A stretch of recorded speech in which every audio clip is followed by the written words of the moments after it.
Ladies and gents, welcome to UX, and this is The War That Changed the English Language, Mini War Part 3 by the channel OverSimplified.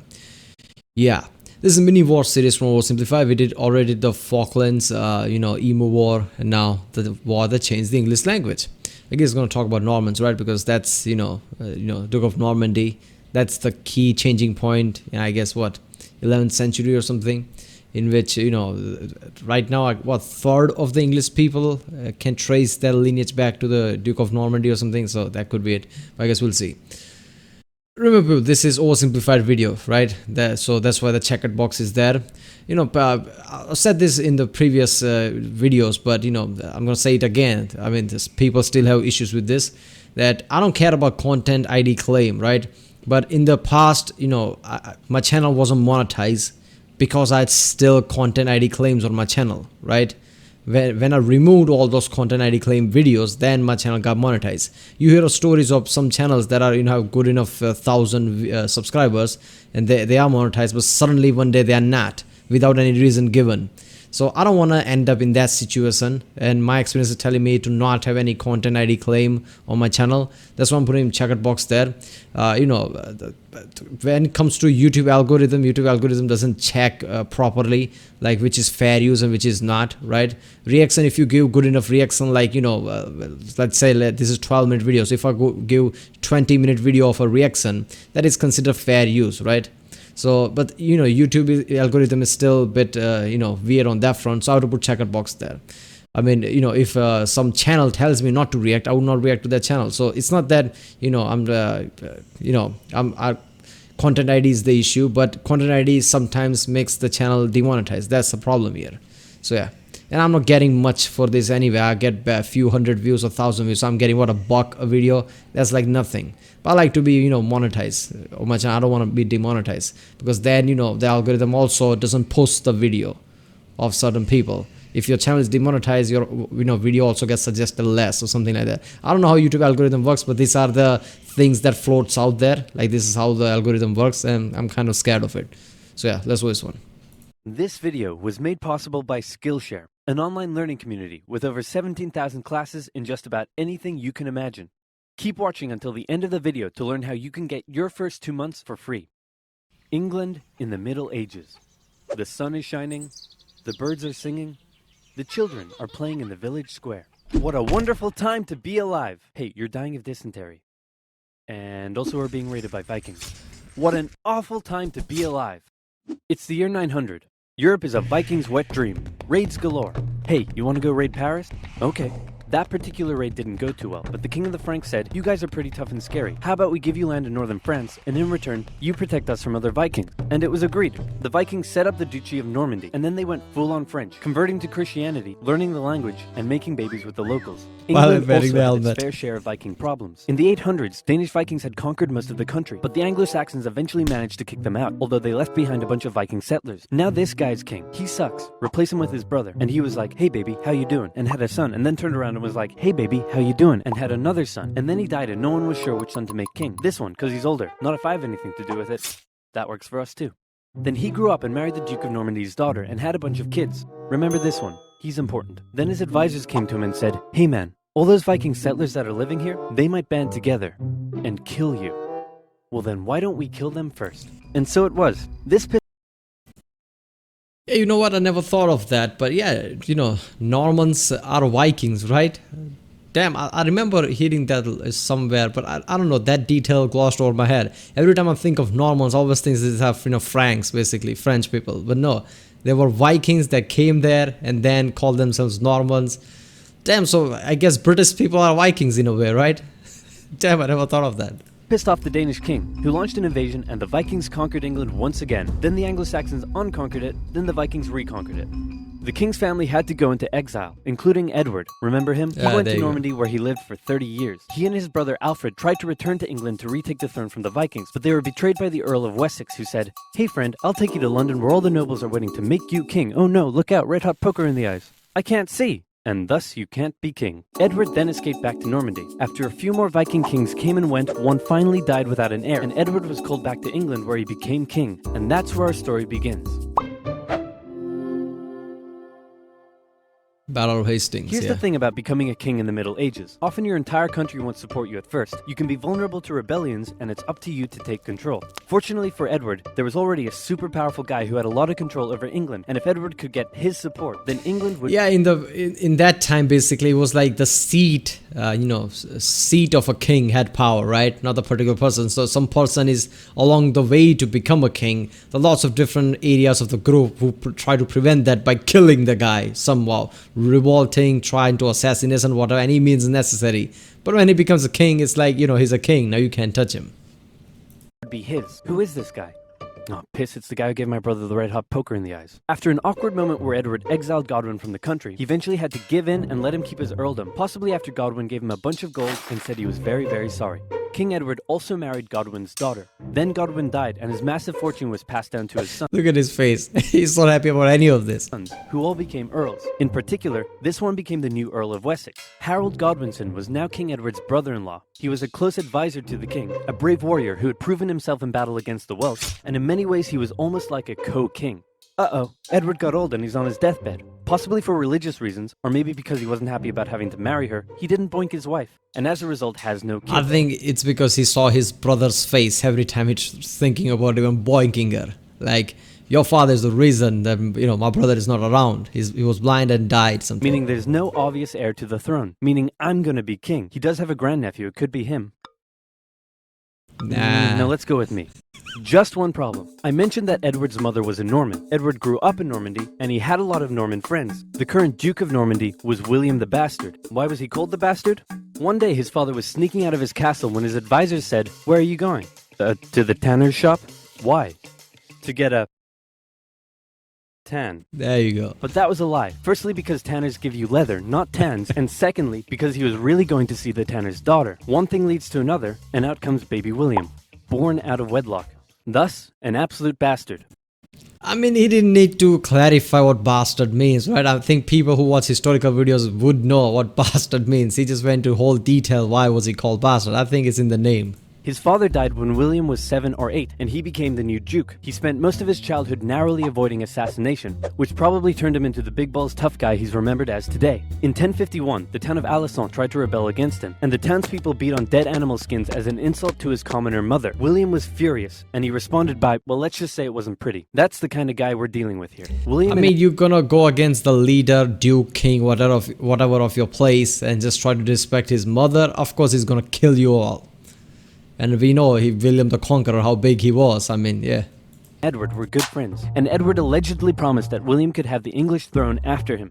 A decade later, Harold Godwinson even visited William and pledged an oath to him over holy relics, promising that William could be the next king of England. Although it's possible Harold only did it because William was... Man, it's something, right? The guy's like, okay, you're gonna be next king after me because there's no way in hell I'm having any kids because I'm not touching that thing.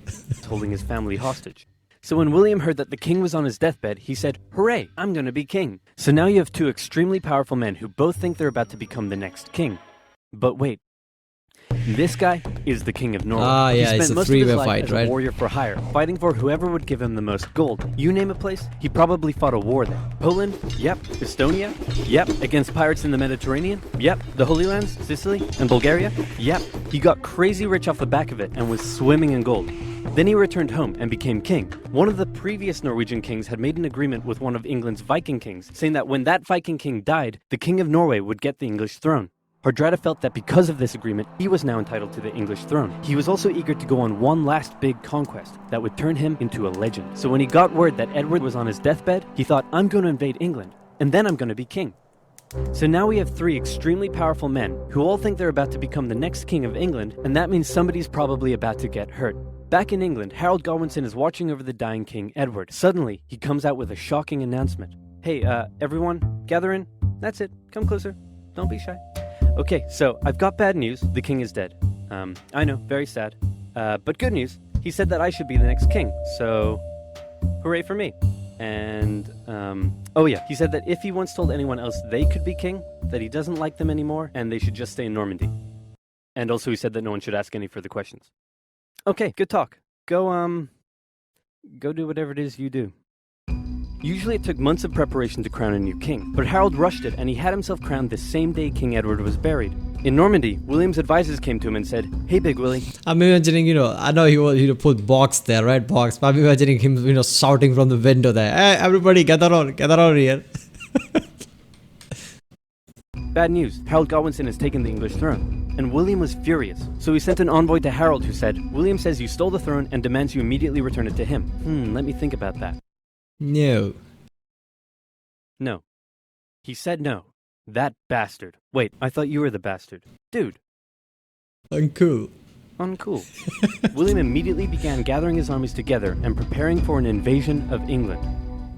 Now, killing a king was generally frowned upon in old-timey Europe because they were considered to have been chosen by God himself. So back in Normandy, William had to get God on his side. He needed the Pope's blessing for his conquest. So he went to the Pope and said, "Godwinson made an oath to me over holy relics, and then he usurped the throne. Can I kill him?" Sure, why not? Yeah, I think this is the time where, the English church wasn't a thing, right? Obviously, it will become a thing centuries later. So around this time, Pope still had that power, like who to be king, who to kill, and everything. Because Pope was basically right hand of God. And from there, everybody is under him. So Pope had real power around this time. And obviously, like he saw the money thing, he constantly uses that. Like, God will, smite you down if you kill the king unless God can be compensated. That's how Pope worked every time. So the Pope gave William his blessing, meaning William now had God on his side. Everything was ready to go. Just one problem. The wind. It was blowing the wrong way, and William had to wait with his army in Normandy, while Godwinson waited with his army in the south of England. They waited, and waited, and waited, and then William said screw it and sailed for England and got shipwrecked because the wind was blowing the wrong way. So then he decided to keep on waiting. They waited for 2 months and the wind never changed. Eventually Godwinson got bored and also ran out of food for his soldiers, so he sent them all home and he returned to London. The south coast was undefended and all William could do was keep waiting. While the northerly wind kept William in Normandy. See, that tells you why Godwinson is going to lose, because he doesn't even have patience for war, right? It's way too late. And I guess I have to catch a TV show that I like, and he just went home. Well, basically that, he's just waiting there at the French coast, like, anytime now, wind is gonna go away. I don't care if it takes weeks or months, I'm gonna be here. It was carrying Hardrada and his Viking army to England. Hardrada landed near the old Viking city of York and defeated a regional army led by the Northern Earls, and York surrendered. When Godwinson heard about this, he must have been pretty upset. He had just disbanded his army, and now he had to gather them all together again and march all the way north. He made the exhausting journey in just 4 days, which is crazy quick, and he caught the Vikings off guard and unprepared for battle. The two armies stood on either side of the River Derwent. Legend says that a berserker Viking single-handedly held the only bridge crossing the river, dodging arrows and fending off attackers, until some English soldiers got under the bridge in a barrel and gave him the old spear in the jewels. This gave the Vikings enough time. I don't care how badass Vikings are, that's just a bit far-fetched. One guy cannot hold on like that. I feel like that's one of those Vikings exaggerated things, right? I highly doubt it was just one guy. Maybe a small team, but not one guy. Form a shield wall, but because they'd been caught off guard, many weren't wearing their chainmail and armor, and the English eventually defeated them, killing Hardrada, and with him, bringing the Viking era in England to an end. Still waiting. Finally. William's fleet of over 700 ships and 14,000 men set sail and landed on the English coast at Pevensey and set up camp near Hastings. And Harold was still all the way in York. His exhausted army had to march all the way south just days after. You got to feel for the guy, right? First of all, it's like he's waiting for William to come. It's like, he's not coming. God damn it. He just went home. It just disposes his army like, okay, go have fun. There is no battle anytime. Suddenly, Vikings are invading. God damn it. I just got out of my, armor and everything. I have to wear it again, bring on the army. He went all the way to north, defeated the Vikings. They're like, now William is attacking again. Now you have to go all the way to south. After their battle with the Vikings, Harold made it to London and considered just staying there and waiting for William to come to him. But William forced Harold's hand by burning down a bunch of villages. Harold's army set out and met William's on the 14th of October, 1066, and both sides prepared themselves for the Battle of Hastings. The English were on a hill, so they decided to stay there because it was a good defensive position. The Normans approached, and the two sides probably spent a while yelling at each other. William and the Normans had a few tactical advantages over the English. The first were the archers. The Normans sent volley after volley of arrows at the English, who formed a shield wall in defense. Then William sent his infantry up the hill. The English threw anything they had at them, and the Normans couldn't break through the shield shield wall. Then the Normans' next tactical advantage came into play. William sent his cavalry up the hill, but even they struggled to break through the shield wall defenses. Wave after wave of infantry and cavalry came, and Harold knew all he had to do was let the Normans exhaust themselves and he would win. But then something a bit strange happened. It's possible the Normans incorrectly believed William had been killed. Maybe they lost their will to fight against the shield wall, or maybe it was an intentional deception tactic. But suddenly, the Norman forces turned and ran away from the English. Believing they had won, the English broke their shield wall and chased down the retreating Normans, who then turned around, encircled the English troops, and cut them down. In the chaotic fighting that followed, Harold Godwinson was killed. Yeah, I was just about to say, like, what the hell? William lost? Harold win? But no, it was all chaos. It's like, this is now battle fought. I thought you were retreating. You can't just turn back and attack again. The most popular theory being that he took an arrow in the eye. The English were defeated and William had won. He was no more just a bastard. Now he was a conqueror. At first, the English nobles were reluctant to make him king, but William burned down a few more villages and the nobles eventually gave in and offered him the crown. As he was coronated, the local villagers in Westminster let out a cheer of support, but William thought it was a riot, so he burned down the village. William then had to go on a long and costly campaign of quelling rebellions and I have to listen to that again. offered him the crown. As he was coronated, the local villagers in Westminster let out a cheer of support, but William thought it was a riot, so he burned down the village. William Then people just went like, dude, what the fuck? I mean, we were cheering for you, just burned our home. What the fuck? And the Williams was like, yeah, you were cheering for me? I thought you were rebelling. My bad, man. Alright, see you later. then had to go on a long and costly campaign of quelling rebellions and burning down villages all over England to force the people into submission. And England went through a massive transformation under its new Norman rule. English nobles were replaced with Normans. They built castles and grand cathedrals, but one of the most interesting changes occurred within the English language. Yeah, Tower of the Winchester Cathedral. Also the William couldn't, invade Londinium, right? The city of London that is inside the London right now. He couldn't invade that because the walls of Londinium and everything was hard to invade. So he created something similar, close to it. Created a similar, fort and town and things like that. I guess Westminster. He created that, right? The Normans brought their dialect of French to England, and it merged with Old English in ways we still live with today. First of all, the Normans were obviously the ones in power, so words related to power like government, judge, castle, and crown come from the Normans. Words that are considered posher or more refined are usually the Norman ones. At first, the Anglo-Saxons probably weren't that friendly to the Normans, while the Normans likely weren't that amiable towards the Anglo-Saxons. An Anglo-Saxon might come into a room, but a Norman would enter into a chamber. An Anglo-Saxon might buy themselves a shirt, while a Norman would purchase a blouse. And while that filthy peasant's new shirt may be fair, the Norman blouse is absolutely beautiful. The Normans actually consider— Damn, all the heavy words come from Norman. All the proper sophisticated words, right? some Anglo-Saxon words so crude that I can't even say them on YouTube. But there's more. Ask an Anglo-Saxon what job he does, and he might respond with some low-level trade, such as a baker, a miller, or a shoemaker. But a Norman has a skilled trade, like a painter, a tailor, or a merchant. The Anglo-Saxon farmers working in the fields owned many cows, pigs, and sheep, but once they were served up in a Norman banquet, they became beef, pork, and mutton. And written English changed too. Since many Anglo-Saxons couldn't write, the written language was romanticized. Your annoying friend that says Cool Whip might just be speaking an Old English dialect, as the Anglo-Saxons originally wrote it when, where, and what, but the Normans swapped the W and H around, and the long English A vowel sounded more like an O to the Normans, so you can thank them that you live in a home, not a ham. Hey, fun fact about William, the man— That's the thing, right? English language basically, core of it started with the Anglo-Saxons, but Norman just, perfected it the way that we know right now. Perfected in that sense. So all the, have, sophisticated words like, enter the chamber and, beautiful and everything that comes from Normans basically. Couldn't read or write. Not in French, not in English, not in anything. Well, what if I told you there was a place where you could learn French, English, even Japanese if you wanted? And not just that. Pick up a musical instrument, learn to code games and apps, animation, photography and film, anything you could dream of. All taught by genuine experts, and you can get your first 2 months for free. I'm talking about— Yeah, people, go to skillshare.com/oversimplified 3 and support this channel. Yeah, this is a great channel to support. I like how, casual way he says some things like, there's a guy who's coming to kill you, and there's a pause, and the king goes like, how about we kill them first? I love the casual type of comedy that he uses here. Well, people, that was the war that changed the English language.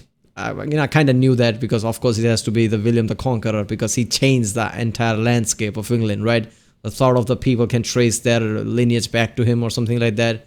And he was Viking, basically. Normans were Vikings. So technically all the British people, most of them are Vikings or something. Yeah.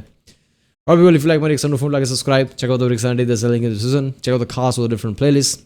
Check out the end cards, and yeah, if you want me to react to any other video either from OverSimplified or any other, I guess comment down. And I guess the one gets more like, I'll react to it, and even the one that don't, I'll react to it eventually too. So yeah, I'll see you next time.